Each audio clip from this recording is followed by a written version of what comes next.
2026 yil uchun Chevrolet Corvette Sail UA modeli Chevrolet Reviews kanali uchun tayyorlangan ushbu video skript tomoshabinlarga yangi avlod sport va oilaviy qulaylik uyg'unligini ko'rsatadi. Ushbu model dizayn jihatidan zamonaviy, agressiv va aerodinamik ko'rinishga ega bo'lib, yo'lda darhol e'tiborni tortadi. Old qismidagi keng panjara, ingichka LED chiroqlar va sport uslubidagi bamper avtomobilga kuchli xarakter bag'ishlaydi. Yon tomondan esa uzun kapot va silliq chiziqlar Corvette ruhini saqlab qolgan holda suv shakliga moslashtirilgan orqa qismda keng fonarlar va ikki tomonlama sport chiqish quvurlari dizaynni yanada jozibador qiladi.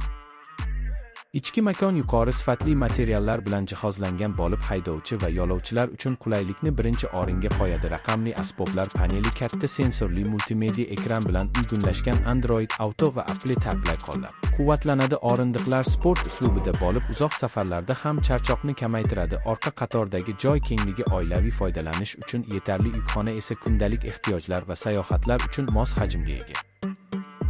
Texnik jihatdan 2026 Chevrolet Corvette Sail UA kuchli dvigatel variantlari bilan taqdim etiladi. Turbo benzinli va ehtimol gibrid versiyalari yoqilg'i tejamkorligi va yuqori unumdorlikni ta'minlaydi. Avtomatik uzatmalar qutisi silliq ishlashi bilan ajralib turadi va shahar hamda trassa sharoitida barqaror haydash imkonini beradi. To'liq g'ildirakdan tortish tizimi turli yo'l sharoitlarida ishonchli boshqaruvni kafolatlaydi.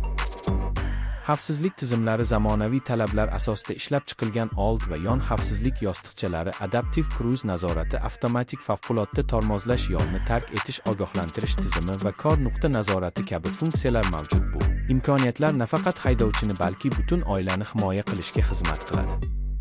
YouTube videosi davomida tomoshabinlarga avtomobilning real yo'l sinovlari, tezlanish ko'rsatkichlari va ichki funksiyalarning amaliy namoyishi